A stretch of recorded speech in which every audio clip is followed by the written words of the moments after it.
शुरू अल्लाह के नाम से जो बड़ा मेहरबान निहायत रहम वाला है। अस्सलाम वालेकुम मेरी प्यारी यूट्यूब फैमिली। आज मैं अचारी मिर्ची गोश्त की रेसिपी के साथ आपकी खिदमत में हाजिर हूँ। इस रेसिपी का मसाला आज हम खुद तैयार करेंगे। रेसिपी को मिस बिल्कुल मत कीजिएगा। तो चलिए ये शुरू करते हैं। सबसे पहले हमने अचारी मिर्ची गोश्त का मसाला बना लेना है। मसाले के लिए यहाँ पे मैंने सबसे पहले 1 टेबल स्पून भर कर सौंफ का ले लिया था और 1 टेबल स्पून ही इसके अंदर साबुत धनिया का जाएगा और 1 टेबल स्पून इसके अंदर हमने जीरे का डाल लिया है। हाफ टेबल स्पून इसके अंदर कलौंजी जाएगी और 4 से 5 दाने दालचीनी के जाएंगे। ये चीजें डालने के बाद बस अब हमने इनको पीस लेना है। मैंने कुंडी की मदद से पीसा था, आप इस मिक्सी में भी पीस सकते हैं।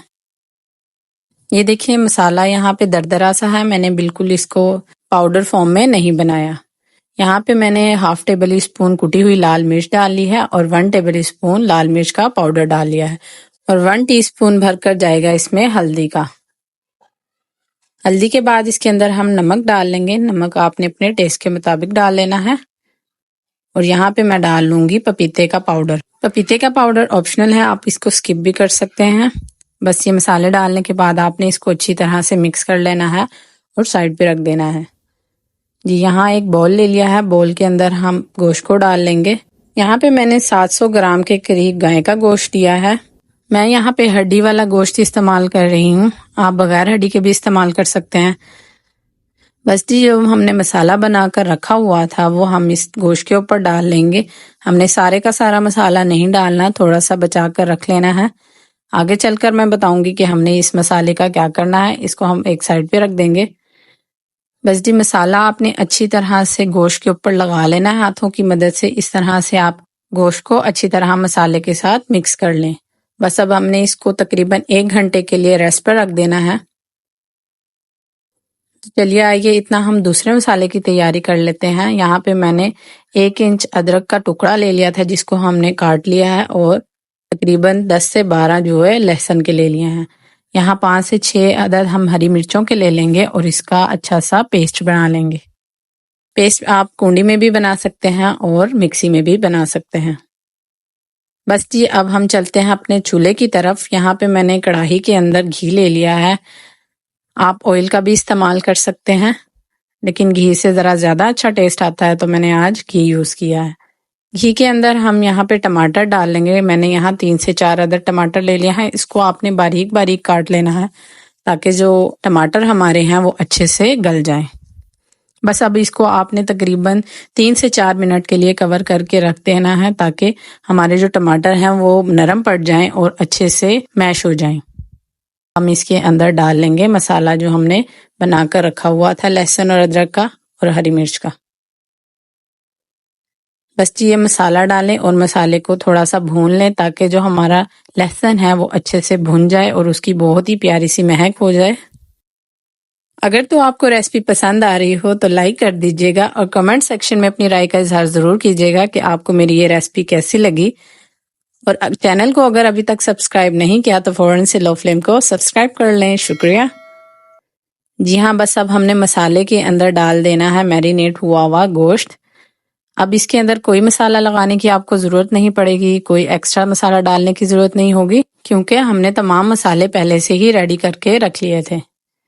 जी हाँ ये बहुत ही आसान और झटपट सी रेसिपी है और बहुत ही मज़ेदार भी बनती है, तो इसको ट्राई ज़रूर कीजिएगा। इंशाल्लाह ताला ये आपको बहुत पसंद आएगी और खाने वाले उंगलियां चाटते रह जाएंगे। जी हाँ यहाँ पे मैंने 1 कप दही का ले लिया था। बस अब हमने इसके अंदर डालना है दही और इसको अच्छे से भून लेना है। जी हाँ दही इसका टेस्ट और दोबाला कर देगी और ये बहुत ही मज़ेदार बन जाएगा और बहुत ही अच्छी सी ग्रेवी बनेगी इसकी। बस जी यहाँ दही की भी भुनाई हो चुकी है। बस अब हम इसके अंदर डालेंगे तकरीबन हाफ कप के करीब पानी और इसको गलने के लिए छोड़ देंगे। जी हाँ यहाँ मैंने हाफ कप पानी का डाल लिया है। बस आपने इसको मिक्स करना है और इसको कवर करके तकरीबन 15 से 20 मिनट के लिए छोड़ देना है। आप इस स्टेज पर इसको प्रेशर कुकर भी लगा सकते हैं। प्रेशर कुकर आप इसको तकरीबन 7 से 8 मिनट के लिए लगाइएगा।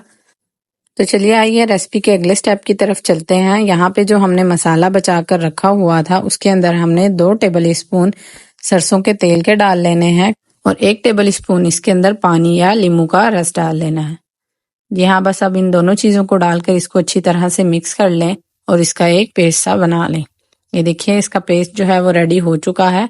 अब इसको हम साइड पे रखेंगे। यहाँ पे मैंने 5 से 6 अदद हरी मिर्चों के ले लिए हैं। ये देखिए ये ज़रा बड़े साइज़ की हैं, मोटी मोटी हैं। आपने इनके दरमियान में कट लगाकर इसके अंदर जो मिर्च होती है उसको साफ़ कर लेना है ताकि इसका जो तीखापन है वो कम हो जाए। जी हाँ, ये देखिए मिर्चें जो है हमने इस तरह से साफ़ कर लेनी है तमाम की तमाम। बस जी अब जो मसाला हमने बना कर रखा हुआ था हमने इन मिर्चों के अंदर भर लेना है वो अच्छी तरह से। ये बहुत ही टेस्टी और मज़ेदार रेसिपी है। इंशाल्लाह ताला ये आपको बहुत पसंद आएगी, तो इसको ट्राई ज़रूर कीजिएगा। इंशाल्लाह ताला खाने वाली उंगलियां चाटते रह जाएंगे और आपको भी बहुत पसंद आएगी। ये देखिए जी गोश्त हमारा जो है वो बिल्कुल डन हो चुका है। बस अब हमने इसके अंदर जो हरी मिर्चें तैयार करके रखी हुई थी वो डाल लेनी है। माशाल्लाह से हमारी जो बकरा ईद है उसकी आमद है, तो बकरा ईद पर इस रेसिपी को ज़रूर ट्राई कीजिएगा, खुद भी खाइएगा और अपने मेहमानों को भी खिलाइएगा। इंशाल्लाह ताला ये सबको पसंद आएगी। बस जी हरी मिर्चें डालकर आपने इसको अच्छी तरह से भून लेना है और तकरीबन 5 मिनट के लिए इसको दोबारा दम पर लगा देना है। ग्रेवी आप अपने टेस्ट के मुताबिक बना लीजिएगा। अगर आपको ग्रेवी ज़्यादा चाहिए हुई तो आप इसके अंदर पानी लगाकर इसकी ग्रेवी भी बना सकते हैं। रेसिपी अच्छी लगी हो तो लाइक कर दीजिएगा और अगर चैनल को अभी तक सब्सक्राइब नहीं किया तो फौरन से लो फ्लेम को सब्सक्राइब कर लें। शुक्रिया। और बेल आइकन को प्रेस करना मत भूलिएगा ताकि मेरी रेसिपी जल्द से जल्द आप तक पहुंच जाए। तो बस जी अब मुझे दीजिए इजाजत। रेसिपी ट्राई कीजिएगा और मुझे दुआओं में याद रखिएगा। अल्लाह हाफिज and stay tuned for more recipes.